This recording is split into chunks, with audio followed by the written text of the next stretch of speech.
21st Century Entrepreneurship with Martin Piskarik. So what inspired me to get involved in this industry? Well, I studied as a software engineer for many years. And when you work as a software engineer, especially in that industry, I think a lot of people will look for like, what is the leading edge of our industries? What is the bleeding edge? Where is new technology being pushed forward? And in software engineering, I think it's really, at the moment, for the last 10 years, probably, it's been one of two areas. It's been on artificial intelligence or it's been on blockchain. Those are the two kind of main growth areas ahead of us. And artificial intelligence requires a bit of a PhD. It's a bit arcane, but blockchain is a bit more accessible once you understand the constraints that you have to live by. It's a completely new technology. It requires a different approach to how you do things from a traditional software engineering world. But those constraints, they present an opportunity once you kind of understand why you have to live by those. And it's an opportunity to kind of rebuild what we already have, but in a completely different way. So what is a blockchain? Yeah, so blockchain really just like focuses on the storage format of data. That is purely what blockchain is. It's really a question of what can you do with the storage format. So this storage format is decentralized. That's a word you always hear. It's decentralized in a way that you and I, Martin, we don't really know each other that well. We're operating on different sides of the world, but we can both have a copy of the storage and both be in perfect agreement that the storage that we both have is the same. We can agree that what's happened has happened, right? We can agree on that. And there's rules you codify into a blockchain around how you add new data to the system that forces you and I to agree that that has happened. Now, Bitcoin is the most famous implementation of blockchain. Equating Bitcoin and blockchain is like equating internet banking and the internet, right? One's a technology, one's an application, okay? But when we look at when I go back to that, what I said around, it's an approach to life. It's a different perspective on how you operate around these things. We kind of categorize the internet into three different phases. We have Web 1, which was this kind of 90s, early 2000s, or probably all the way through the 2000s, where you go on the internet and you consume content that the website owner has created for you. So it's like a news website. Okay, that's Web 1. Web 2 is user-generated content. So this is a rise of social media, the rise of content sharing platforms, YouTube, Facebook, Instagram, TikTok, all of these platforms where average users will create and publish content and the system will communicate that content to the rest of the ecosystem. Web 2 is amazing. People spend hours every day on the internet consuming content that every average other people have done. But the problem with Web 2 that we've all kind of realized, and this has become very apparent over the last 5 years, is that these big faceless, nameless systems that are giving us content have been maximizing the monetization of this. They've been serving us up stuff that will entice us into anger or rage. They've been serving us up content that will push us further and further away into our bubbles. And they've been pushing our kids some crap. So we're looking at this Web 2 and thinking this isn't quite working.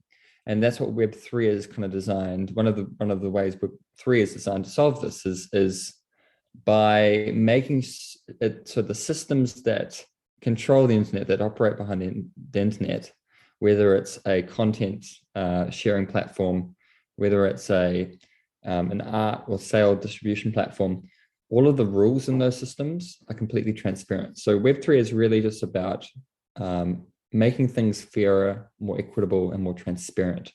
Now, the way that we do that is with blockchain.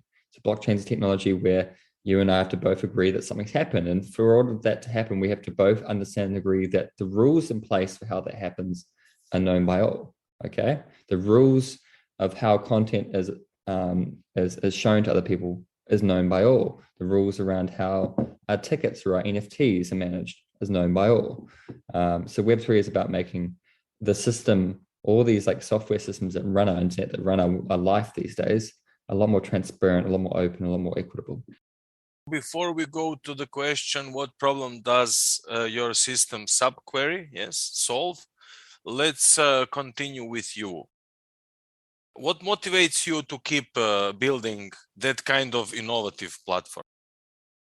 Well, part of it is the excitement of doing something in a quite new technology space, right? Is actually doing something quite new. We are building a new tool that radically rethinks how we.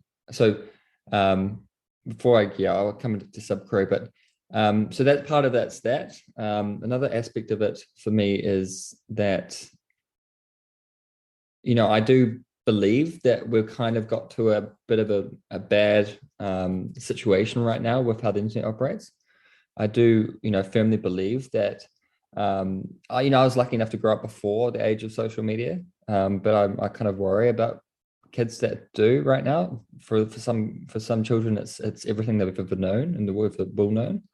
Hopefully not, but that might be the case. And so I think there's some pretty bad societal impacts that will come up if we just kind of keep feeding kids with information. It's kind of like feeding them with cocaine, because these systems kind of do that.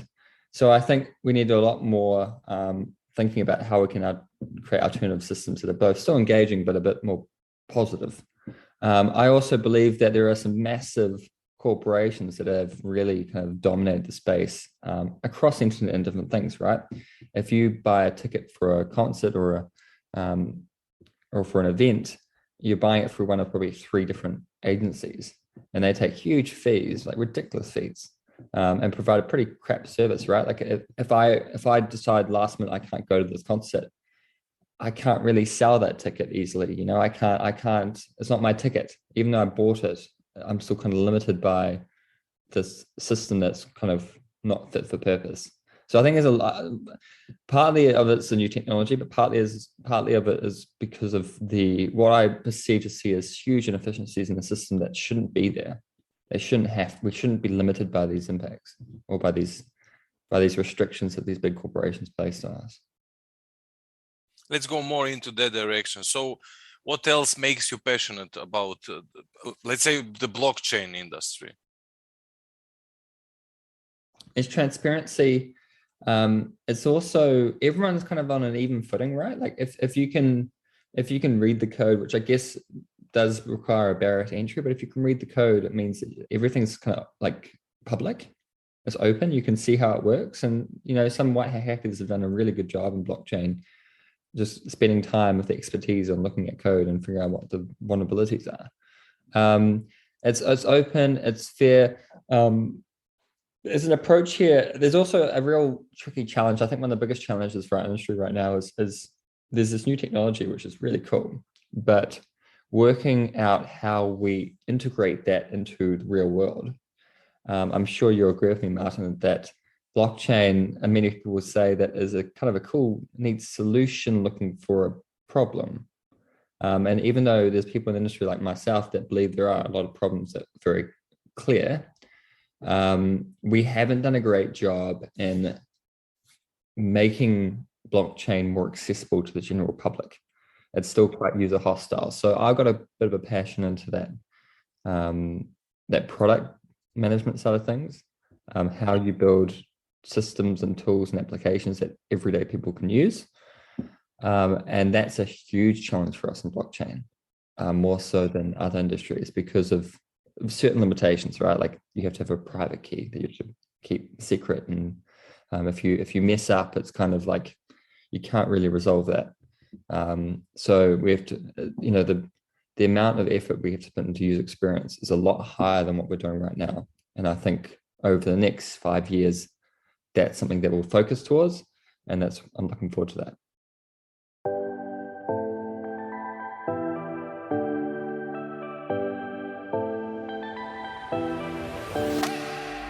So blockchain was one challenge. What was your biggest challenge in launching?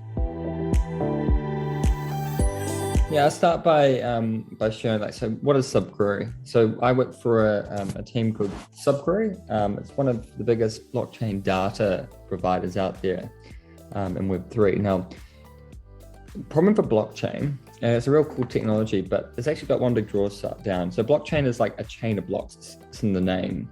But what that means in reality is you can kind of visualize that like a book. And like a book has pages, in a blockchain, every 10 seconds, a new block is written. Whatever's happened in the last 10 seconds, we save that to a block and we add that to the chain. Same thing like a book. In the last 10 seconds, I record on that page what's happened and I flip to the next page. Now, if you've got a page full of information, let's say you've got your favorite book and you want to ask the book, what was the last 10 pages or what was the last 10 times that this character appeared in this book? And that's the same as like asking a blockchain, give me the last 10 transactions that I've made, or give me the last 10 interactions that I've made with the blockchain.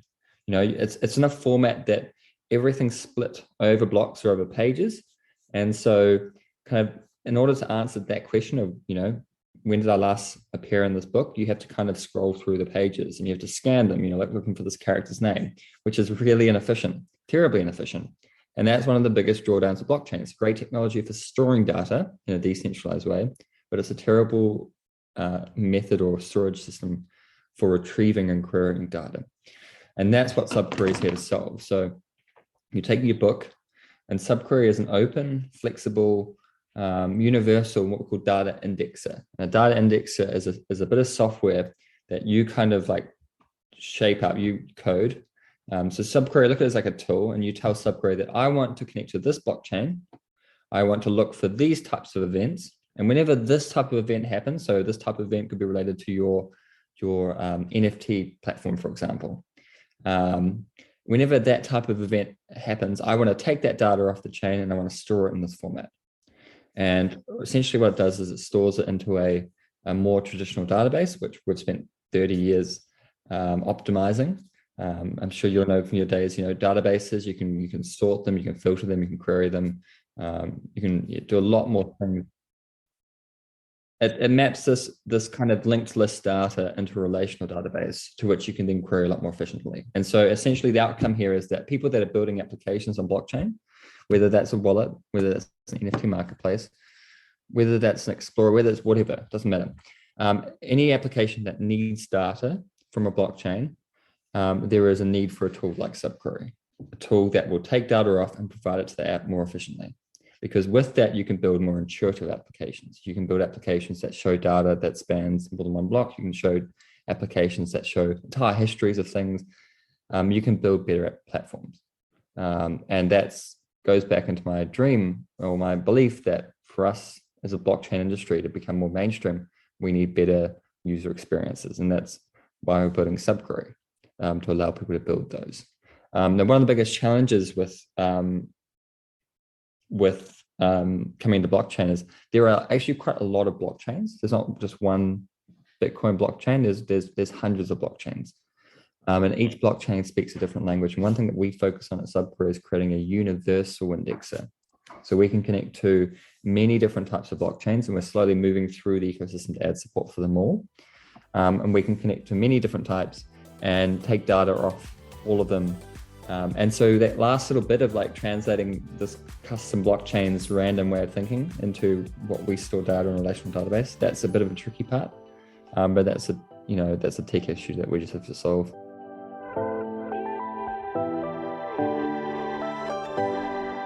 Let's go to your organization. So data indexer, universal indexer. So they are pretty high goals. So you are high achievers and you did a lot.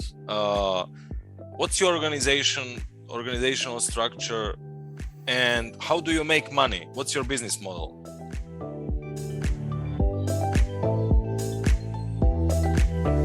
Yes, so like we've grown like hyper fast over the past 2 years, like medium blockchain, right? Like we've gone from like, I think 2 years ago, there was like 5 of us. And now there's like 30. So yeah, going for a lot of growth phase right now. The organizational structure is quite flat, intentionally so. The idea is that everyone knows what we're doing and everyone kind of shares in that view.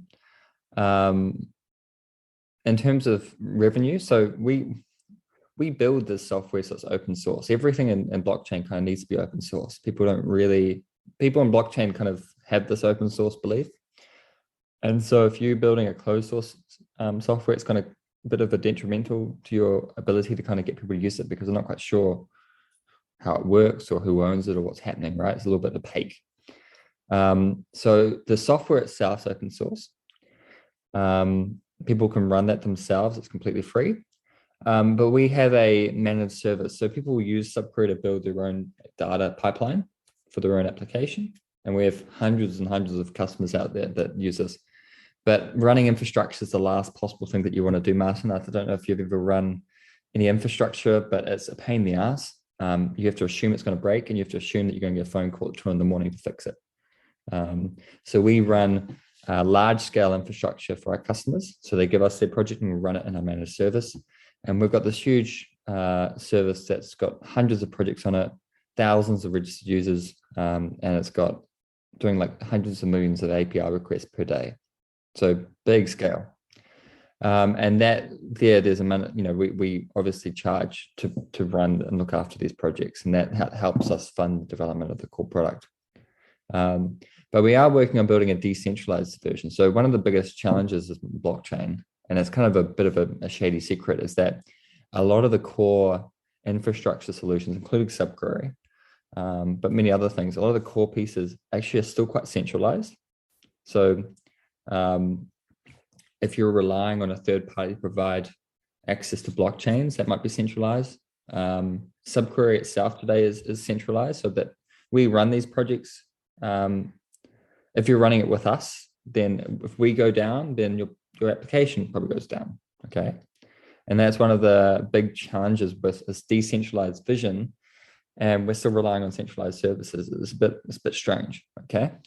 So we are actively working on right now decentralizing our product. And what that means is that you have this SubQuery project that you've defined and you can run. You give it to us to run, but you can also give it to anyone out there in the world to run. And anyone can run it on their own computer. They can start serving data up. And we're building a decentralized network where they will be rewarded for running these projects. So you can ask the network or the system, can someone please give me this data from this project? And any one of 3 or 4 people out in the world that have indexed that data, that have that available, can serve that to you.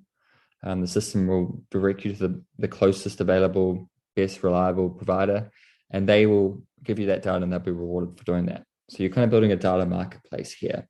And the view here is that there's no one party. Well, there could be one party doing indexing, but generally speaking, we allow for more than one party. And you can decentralize, reduce the risk of one person going down, bringing your entire application down. That's the network in a nutshell.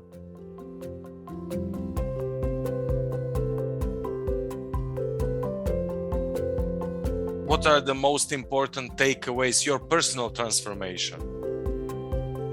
Yeah, well, it's been a wild ride for the past 2.5 years.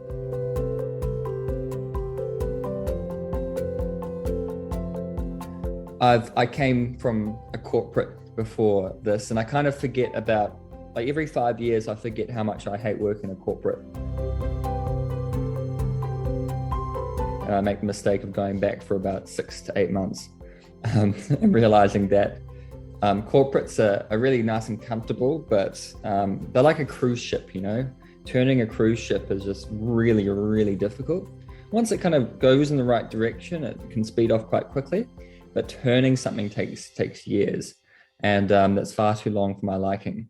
So I worked in a corporate, but now I kind of jumped back into the startup world, and blockchain is the most scrappiest of startups, right? I worked in normal traditional startups before. Blockchain, everything happens at twice the speed. What I've learned though, and I think this is critically important for anyone that wants to jump into this space, but I think it's also relevant to traditional startups, is that if you want to be involved in an early stage company, you can't be afraid of rolling your sleeves up and just getting stuck in. Like the most toxic thing that someone could say in a startup is, that's not my job. You know, like it's not, it might not be your job, but it's all of our problems together, and we've got to work together to solve it. So one thing I do really enjoy personally is that crisis mode kind of situation where you just have to kind of all get in there and sort it out.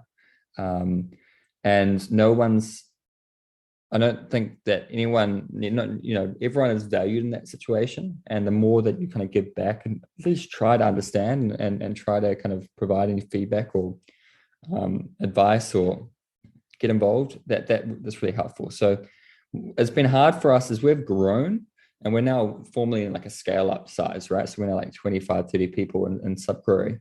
As we've grown through this phase, finding people that still maintain that like, it's scrappy, you got to get stuck in when you need to. That's a kind of a different approach to work that you only find in startups, and it's quite refreshing when you're working with people like that. When you're working with people like that, it's really, you come every day and like you just get shit done.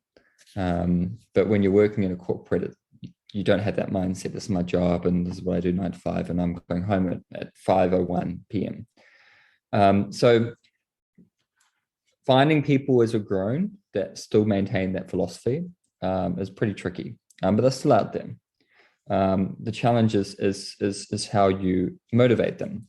And then that kind of brings me to my second thing. One thing I've learned a lot with scale-ups now, especially, is as you get bigger and bigger, communication becomes the biggest challenge now. It's not, I could get in there and do a lot of the stuff.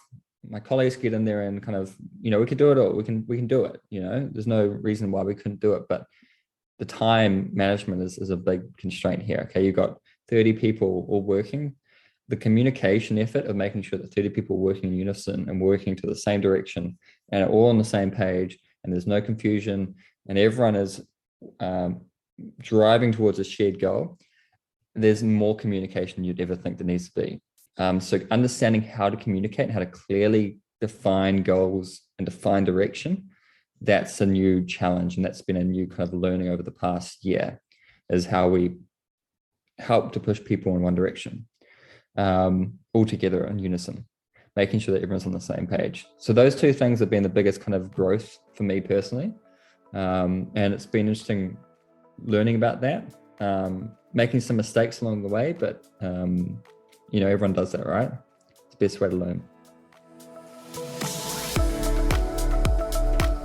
Two questions. First question, what kind of project management system are you using? And the second question, what kind of crisis management do you have? We've got two teams, and one team is kind of playing with a little bit of Scrum, like the standard kind of Scrum approach, and the other team is just kind of keep it a bit more loose, agile.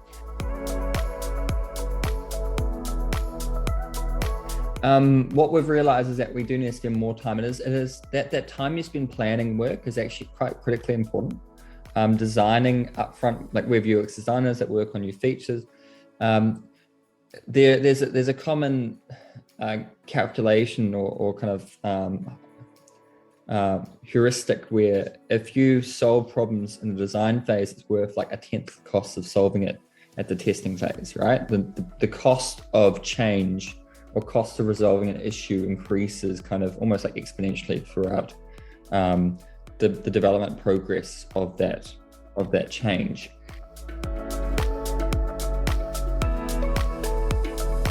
So one thing that people always like cut, when you're too busy, you always cut it down here, but people cut that design and that definition.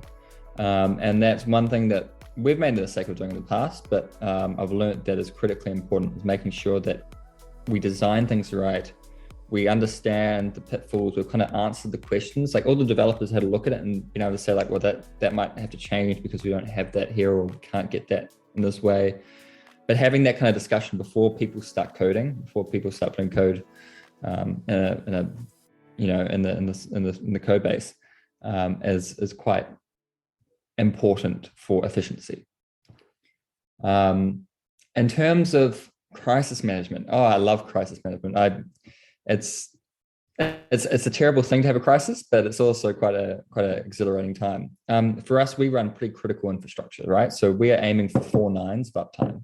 4 nines of uptime means 15 minutes or 51 minutes down per year. It's like one bad meeting. And And for us, that means a lot of redundancy, but also as soon as something breaks, as soon as something is looking bad, there is like, we have to kind of all swarm on it. Okay. So we have a few things. Whenever something goes wrong, we create a dedicated Slack channel for it. Okay. Everyone that gets in it is in that Slack channel, and it's clear what's going on, what's happening. Okay. All the conversation is in there. One thing that we're setting up is if there's a crisis or if there's an incident, there is an owner. Okay. There's one person that is assigned ownership of that incident. Okay. And at any time you want to ask what the status is, they've got to know. Anytime you need to kind of, they need to orchestrate something, they're the one that's kind of assigning it out, right? So a single point, you don't have like multiple chefs in the kitchen kind of trying to get everyone to do different things, right? You have one person that's kind of funneling it out. So combination of having everyone in a shared kind of area to talk about this and just talk about this, having one owner of the incident, and also proactively, obviously, like, we can be proactive around avoiding these issues happening in the first place, but I'm assuming they do. Assume issues will always happen. So you have to kind of operate like that. Then I think the third biggest challenge is how do you act after it's happening? So your system's gone down. It's been down for 2 hours. How do you react as a company to tell your customers that went down? How do you apologize to them? How do you do the reputational stuff? And for us, it's about, by the next day. So we solve the issue, and the next day, by the latest, we will write a formal incident report and we will share that with our customers. This is what happened. This is what went wrong. This is what we're doing to prevent it to ever happen again. This is how we're learning from it. And I think customers, obviously they don't want their systems to go down, but when you kind of show to them that you're actually taking serious steps to prevent that from happening again, they understand. People understand. People realize that mistakes happen. Unforeseen incidents happen. It's a way of life. But the question is not what you do when it happens. It's how you kind of move on from after it, how you learn from it. And the number one rule, Martin, is never blame anyone. Never blame. Someone made a bad mistake on the configuration. Okay, well, that was a process issue, right? How should we have set up process so that as soon as that happened, we could have monitored it and seen it happening and resolved that before it kind of became a P1. Someone, accidentally turned off an entire system accidentally. Well, probably that should have been on a formal, kind of notice that the system's critical, and there should have been a process around upgrading that or terminating it, that kind of stuff. So never blame an individual, blame the system.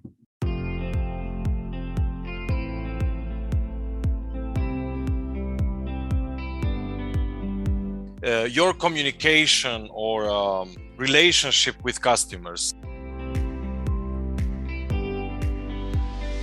We've got an interesting situation where we're kind of a combination of B2B and B2C at the same time, right? We have customers that are small individuals hacking away in their home, working on the next project themselves, right? But we also have very large customers that run, a huge landscape of different indexes for their products, right? So we have the whole spectrum.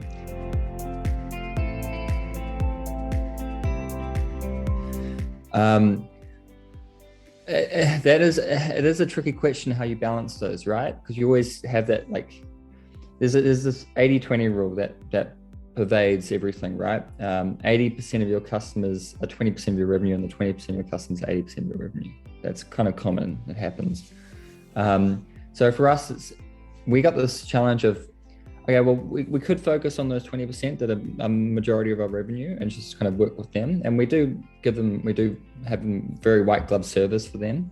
But we also can't lose sight of the 80% of the customers that are a lot smaller the revenue, but could grow to become some more of those 20%, right? So you got to kind of grow both sides of that equation at the same time. For us, this means when you have large B2C customers, it's all about documentation. So for us, it's a developer tool. Developer relations is quite important. That means tutorials, documentation, workshops, constantly thinking, how do we make this easier for the person that has never seen the service before to get started in the first 15 minutes? How do we make it so easy that they understand it? They kind of go to the website and click, oh, this is how it's done, boom, boom, boom. And that's a never-ending battle with documentation. It never finishes. Documentation is never done. It's the most thankless, punishing job, but it's also one of the most critical, right? If you don't have good documentation, people won't, or good onboarding kind of processes for new customers, you can't assume people are going to use it. And when you start get big like us, you can't also like handhold everyone through it. When you're small, you can kind of like handhold people and say, okay, will help you build the first part. We'll implement it for you. And you can take it from there. When you get big, you can't do that anymore. On the big side of the customers, it's really about giving them a tool or format where they feel like they are special. They can, if a big customer of ours messages us, they know that they can get a response either that business day or the first thing the next one, right? We're international companies, so making sure that they feel heard, and they know that we're going to get back to them ASAP. So when we have hundreds of customers like we do, keeping track of all these requests is quite tricky. We're working on different processes around that. But those are the two kind of constraints that you have to operate when you're kind of serving both sides of that market. For big customers, it's about being perceived to be responsive and kind of there. And that's part of, I'm from New Zealand. I think it's part of our culture here is that we will be quite open and close. We want to be like friends with our customers rather than professional customer relationships, right? Like, I think it's from my culture, it's quite good to kind of, joke and treat people as colleagues and friends. So you see that in our communication style, you see that in our support style, where we're kind of a bit more closer. And I think people enjoy that. There's no point being a formal kind of like, don't start by setting up like a support desk where like you get like your message is, in the support queue, wait to hear back from your customer service representative in 4 days. So, oh, great. I feel special then. So having a bit of a human touch is quite important. And that's one weird thing about Martin, about blockchain actually is in this space, we use a lot of like instant chat messages, instant messaging applications. And as a result, and blockchain, you're never really that far away from someone else. Like within a few hours, I can get introduction to any other team in the ecosystem. I can probably get an introduction to their CEO if I had the right ask, right? And I can message them and I can just be in a chat with them. I don't have to send an email across the void. I can get someone to introduce me, and I can start immediately exchanging chat messages. And one of the downsides is I wake up in the morning to hundreds of chat messages from different people, different customers, different people that want to get in touch with me because it's open. But the upside is that if I do have a question, if I do want to spitball something or share an idea, you're just one chat message away. It's quite relieving when you, especially coming from a corporate environment where if you want to talk to customers, you have to go through like a customer service representative, and then you go to their customer service representative or partner kind of member, and then you finally get to the customer within that customer, the actual user. And there's like 4 layers of Chinese whispers between you and them. But in blockchain, it's like, cool, if I want to hop on a call with the developers that are using it, I can okay that and get them involved and learn a lot straight away. James, in 5 years? In 5 years, I believe that we will have figured out a blockchain is the way to go if it's a bit of a not quite going to be the solution that we're looking for. And I certainly hope it's the format, it's the way to go. In 5 years, if that's the case, we're going to start seeing applications, or I believe and I hope that we're starting to see applications where you can use it, but you don't know what's on a blockchain. You don't know it uses blockchain technology. That's opaque. At the moment, it's painfully obvious that you're using a blockchain application because it's kind of difficult to use and it's a bit risky. But in 5 years' time, it should be as easy and as simple that my parents can use it without knowing. In 5 years, I hope that blockchain is going to be universal. It's going to be integrated into different systems. We've got all these alternatives that are cheaper, faster, more performant, more efficient to these legacy platforms. In 5 years, it's going to become a lot more mainstream. And in 5 years, if that's the case, in 5 years, that means SubQuery is going to be a core part of that. I mean, SubQuery is going to be a core piece of that infrastructure stack to provide data to these applications. And it means that we're going to have to be efficient, fast. We're going to have to support all these different blockchains. We're going to have a really strong onboarding process so that new developers can get on board really quickly. We're going to have a huge managed service. We're going to have a decentralized network with millions of participants powering all these applications. It means that we need to scale as a team. We need to scale as a company. And I, of course, need to scale myself. So that's my hope for 5 years.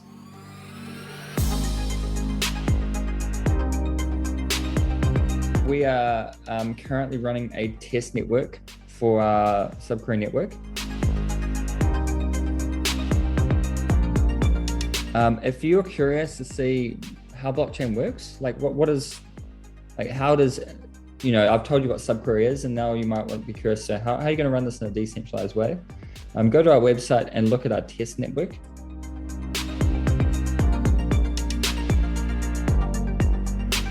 See what it's like, read the white paper, figure out how, try to understand our solution. If you're building a blockchain application, if you want to build one, reach out to me. You can find me on Twitter. You can find me on our company's Discord, on Telegram even, and put your ideas in, and we can certainly help you build that next application. But it depends on who you are. There's a lot of stuff out there. I'm just kind of keen to share more about what blockchain is and what we're trying to achieve as an industry together.